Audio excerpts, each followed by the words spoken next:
All right, everybody. So this is kind of get you started for your first assignment. You have this identities, the 5.1. It's called the first worksheet because there's a 5.2A and a 5.2B. You're going to get one of those.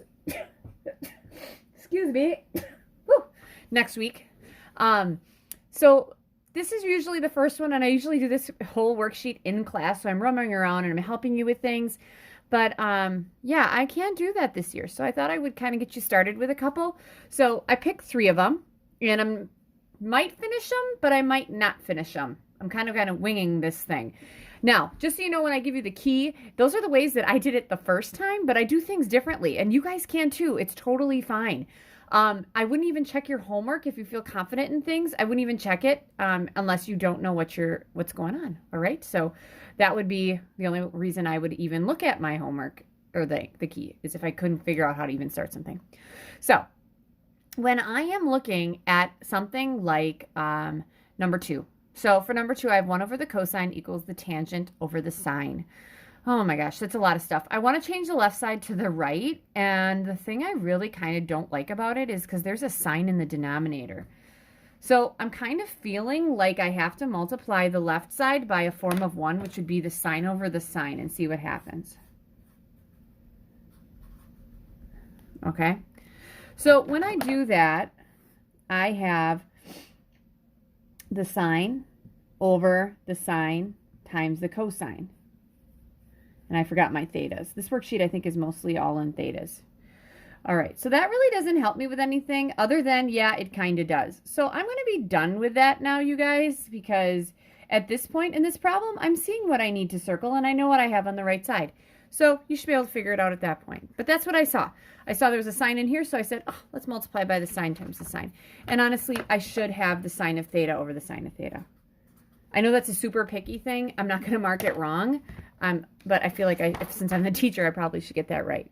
Then what I wanted to do was to jump to number 7. 7 is the sine times the tangent plus the cosine equals 1 over the cosine. So for this one, yeah, I probably could do something with over 1, but let's see what happens here with this guy. Let's change everything to sines and cosines.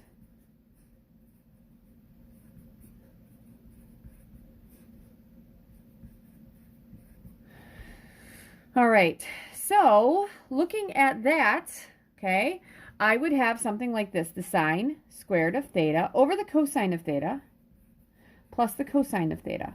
So I'm adding fractions, and I like this because what's the common denominator? It's the cosine of theta, right? So this guy I don't have to multiply anything by, but to get a common denominator over here, I'd have to put this over 1. I'd multiply this by the cosine of theta over the cosine of theta. Cosine of theta is there. That's going to be plus whatever that is. I'm going to be done with this one because you should be able to figure out the rest on number 7. And the last one I chose was number 12. Okay, for 12. 12 I had 1 plus the cosine squared equals 2 times the cosine squared plus the sine squared.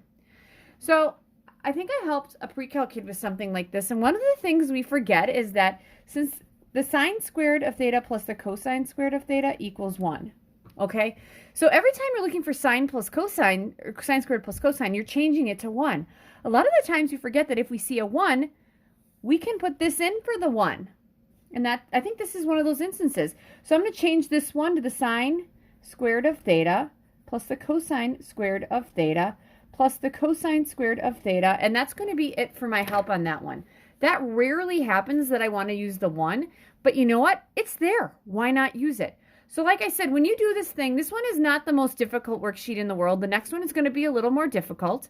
But if you think you got something right, you can check mine, but I may not have solved it like you guys. I may not have proved it like you guys. Does that make it wrong? No. I have kids do things different from me all the time, and I'm totally fine with that, okay? This is just the way I see it. We don't see things the same, but your math has to be correct. It has to be sound. You have to be able to show that this equals this, and we keep going down until we get to the end. All right, I hope that's a good start. I'm assuming I'm going to see some of you for Google Meets this week because this is challenging. Good luck.